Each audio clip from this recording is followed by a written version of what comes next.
In a village nestled by the great baobab trees, where the whispers of ancestors rode the evening breeze, lived a man named Kwesi.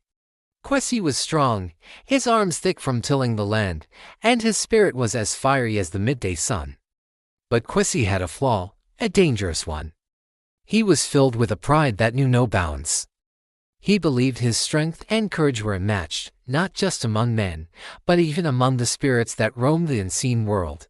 One evening, as the elders gathered around the fire, telling stories of old, the village chief spoke of the Forest of Whispers. It was a place no mortal dared to enter after sunset.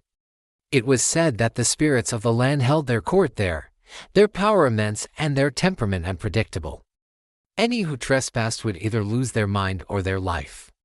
Hearing this, Kwesi scoffed. He stood up, his shadow dancing in the firelight. "Spirits, whispers," he boomed. "I fear no shadow and no whisper. These are just tales to frighten children. I, Kwesi, am a man of flesh and blood, and my strength is real. I will go to this forest tonight and prove that these spirits are nothing but air."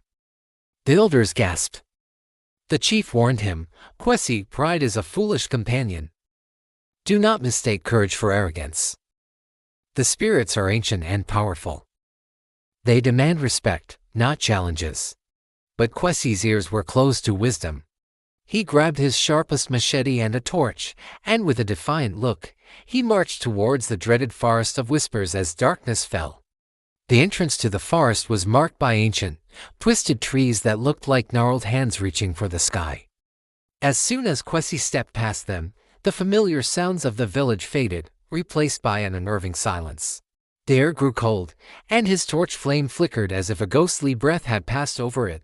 Kwesi pushed forward, his heart pounding a little faster now, though he would never admit it. He called out, "Spirits of the forest, I am Kwesi.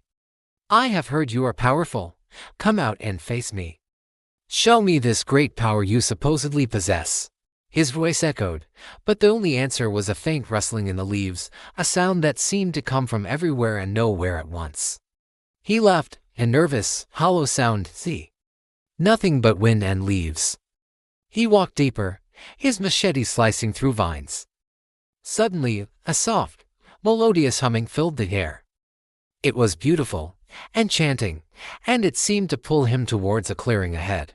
In the center of the clearing stood a single, luminous flower, its petals glowing with a soft, ethereal light. Kwesi had never seen anything like it. Forgetting his challenge, he was captivated by its beauty and reached out to touch it. The moment his fingers brushed against the petal, the humming stopped. The flower's light vanished, plunging the clearing into absolute darkness. Kwesi's torch sputtered and died, leaving him blind. A cold fear, slick and oily, began to creep up his spine. Then, the whispers began. They were not in any language he knew, yet he understood them perfectly. "You seek power." One whisper hissed. "You challenge us." Another mocked. "You are but a fleeting breath in the long story of this land." A chorus of voices murmured all around him. Kwesi swung his machete wildly into the darkness. "Show yourselves," he yelled, his voice trembling. The whispers laughed, a sound like dry leaves skittering across stone. The ground beneath his feet began to tremble, and ghostly shapes, made of moonlight and shadow, began to form in the trees. They had no faces, but he could feel countless eyes watching him. One of the spirits glided forward. It was tall and slender, and its voice was like the chilling wind of the harmattan season. "You have trespassed, mortal. And you have challenged. You wanted proof of our power. Very well." The spirit raised a shimmering hand, and the forest around Kwesi transformed. The trees bent and twisted into monstrous shapes, their branches like claws. The path he had followed vanished, replaced by an impassable wall of thorns. He was trapped. "Let me go," Kwesi pleaded, his pride finally shattering like a dropped calabash. "I was foolish." "Foolishness has a price," the spirit replied. "You believe only in what you can see and touch, so we will give you a new perspective." With another gesture, the spirit touched Kwesi's eyes.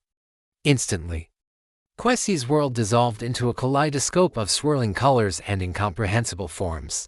He could see the life force flowing through the trees, the energy of the earth beneath his feet, and the shimmering, powerful forms of the spirits all around him. It was too much for his mortal mind to process. It was beautiful and terrifying all at once. He screamed, not in defiance, but in pure, unadulterated terror.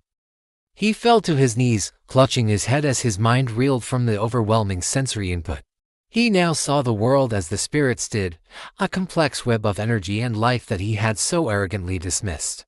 He pleaded for mercy, his voice hoarse. He confessed his arrogance and begged for forgiveness. He understood now.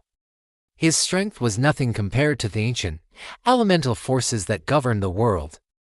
The lead spirit observed him for a long moment. Your pride is broken. You have learned humility.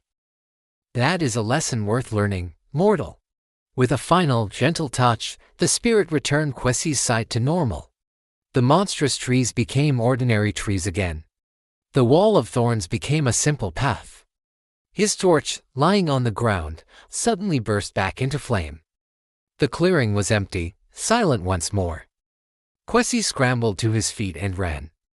He didn't stop running until he burst out of the forest and saw the comforting glow of his village's fires.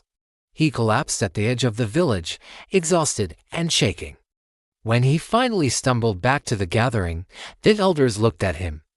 His face was pale, his eyes wide with a look of profound awe and fear. He no longer walked with a swagger. His fiery pride was gone, replaced by a quiet, deep-seated respect. He sat down by the fire, and without a word, bowed his head to the chief. From that day on, Quessie was a changed man. He was still strong and brave, but he was also humble and wise. He never spoke of what he saw in the forest of whispers, but whenever someone grew too boastful, he would simply say, "There are more things in the soil and the sky than a man's eyes can see. Walk with respect." And so, the story of the man who challenged the spirits became a lesson for all, a reminder that true strength is not in defiance, but in understanding one's place in the great, mysterious dance of life. Thank you for watching.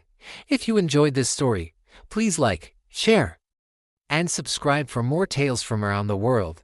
See you next time.